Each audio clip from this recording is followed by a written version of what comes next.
Okay. How many of us have crazy, chaotic family communication dynamics? I know I do, and I'm so thankful that we have things like family communication patterns theory that can explain why our crazy families are crazy. So, for the sake of this presentation, we're going to be calling family communication patterns theory FCPT, and then my name is Malaya Bazillion. So FCPT was created by Mary Ann Fitzpatrick and Ascan Corner or Kerner. I'm really sorry if I messed that up. But FCPT is just a general family communication theory that explains the habits and patterns of communication that are shared by the family members. So first, today we're going to be talking about relational schemas. Then we're going to talk about communication orientations. And then we're going to talk about how those communication orientations create family types. Sorry. So first things first, relational schemas, and on the next slide, I'll kind of explain them more. But what you need to know pretty basically is that it is what you currently know about yourself, the people around you, the relationships, and how interpersonal interactions take place amongst those relationships.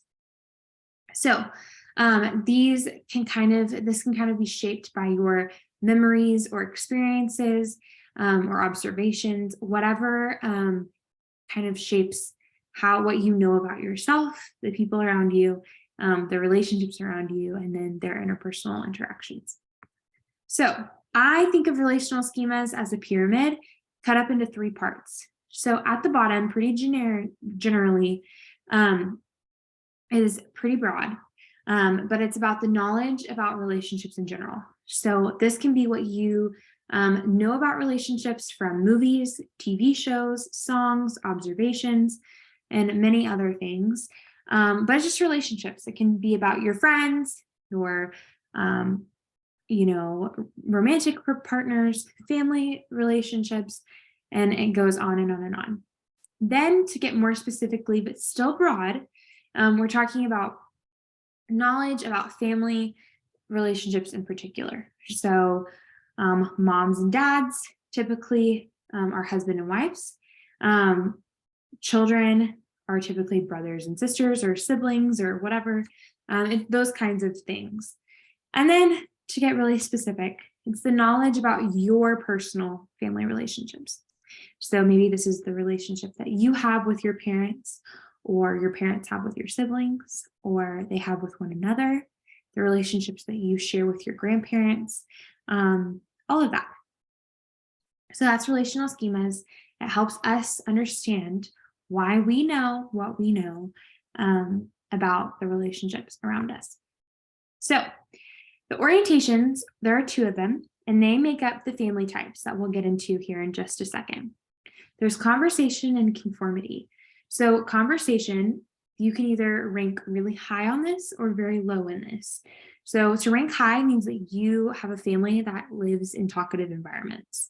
So conversation is really open and is welcomed in the home or in the family.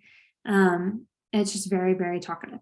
Now, a family that ranks lower in the conversation means that there's a lower interaction between family members. So not so much of talking, kind of more distant, maybe even a little cold, depending on how you view that. Then we go over to conformity, and conformity is the perception of authority. So high conformity is having a lot of value on the authority of the head of the household. So this may be a parent or parents, could be grandparents, whatever. Low conformity, though, values individuality and autonomy within the family members. So those 2 will make up the 4 family types that we'll talk about here in a second. So I want to show this first. It's kind of later on the slides, but we're going to talk about the 4. So protective and consensual rank high in conformity, while laissez-faire and pluralistic rank low in conformity. But protective and laissez-faire rank low in conversation, while consensual and pluralistic rank high in conversation. So, family types. We'll talk about consensual and pluralistic here first, which is both of our higher conversation families. So consensual is high on both conformity and conversation, which means lots of conversation is being had all the time, right? However, the head of the household is seen as the decision maker for the family. They are held with a lot of respect, typically. These families typically are more traditional and conventional. They pass down their values from parents to children. So generational values are a really big deal. Stability and defined roles within the family are valued. So probably gender roles would be one of them, is what I can think of. But the conflict management style is what I think is so interesting in these family types, is that it's constructive conflict is welcomed. However, volatile conflict is completely avoided. So that's consensual. Pluralistic, though, is high in conversation, but low in conformity. So it's more of a democratic decision-making situation. Conversation is kind of more open. It's not controlled. It's kind of a free-for-all, maybe. Parents, as much as this is going to be a little confusing with laissez-faire, but parents take a more hands-off approach, allowing children to express ideas and opinions of their own. And then children are taught to be independent, autonomous, and confident when it comes to decision-making. Parents are typically more open to different ways of life, different ways of thinking. They enjoy their personal autonomy while also valuing time together. And then whenever it comes to conflict management, open-mindedness. So children kind of talking back, maybe a little bit more accepted, because the kids are approaching the conflict in general. That's not every household or every family, but it might be a little bit more of an open-minded conflict management style. Now, protective and laissez-faire, these two rank low in conversation. So protective types, they rank low in conversation, but high in conformity. So obedience is a big deal. It is a huge deal, but communication is not. So parents are the decision makers, and children are not owed an explanation. There is little to no conflict in these homes, because the conflict would mean that kids get to have a say. Parents see the world with convention, but don't really share a lot of their lives with one another or their kids even. And then children tend to have a harder time trusting their personal decision-making skills as they get older.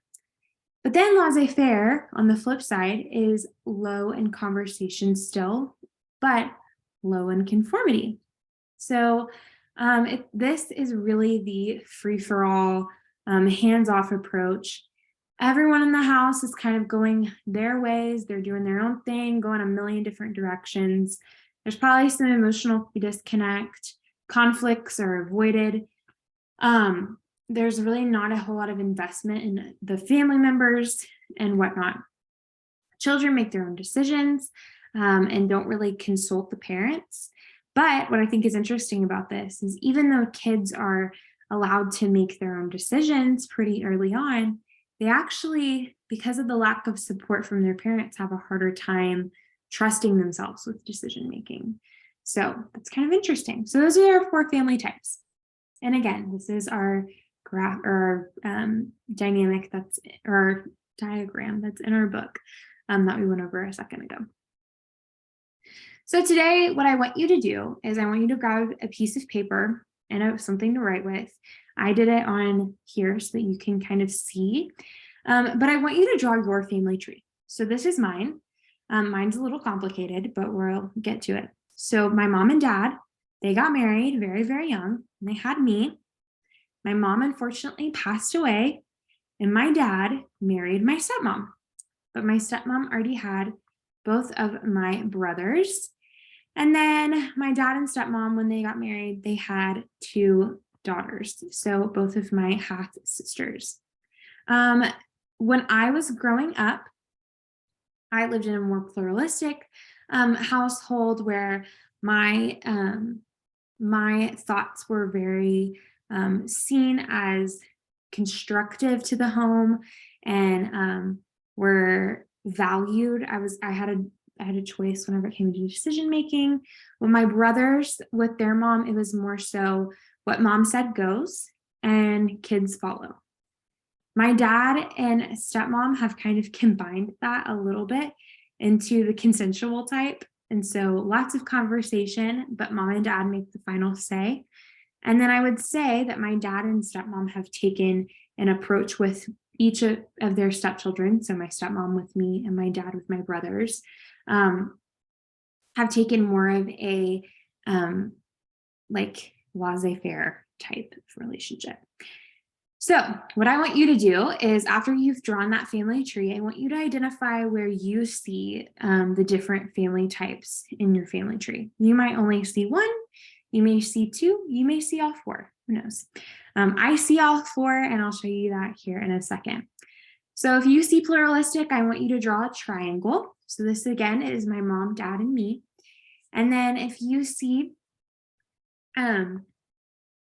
protective type, I want you to draw a circle around that. So again, I see that in my stepmom with my brothers. If you see a consensual family type, draw a square around it. And then if you have see a pentagon family type, I want you to draw a pentagon around it.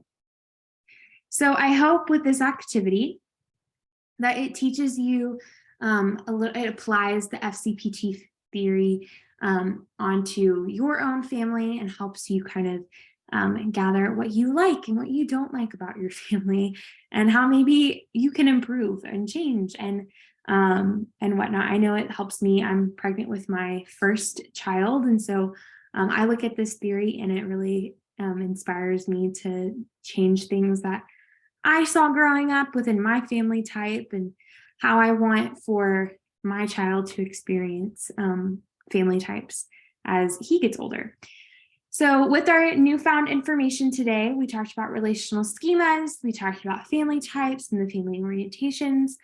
I hope that you can review your personal family and recognize things that you may like or dislike about your family types and why you believe what you do based on relational schemas.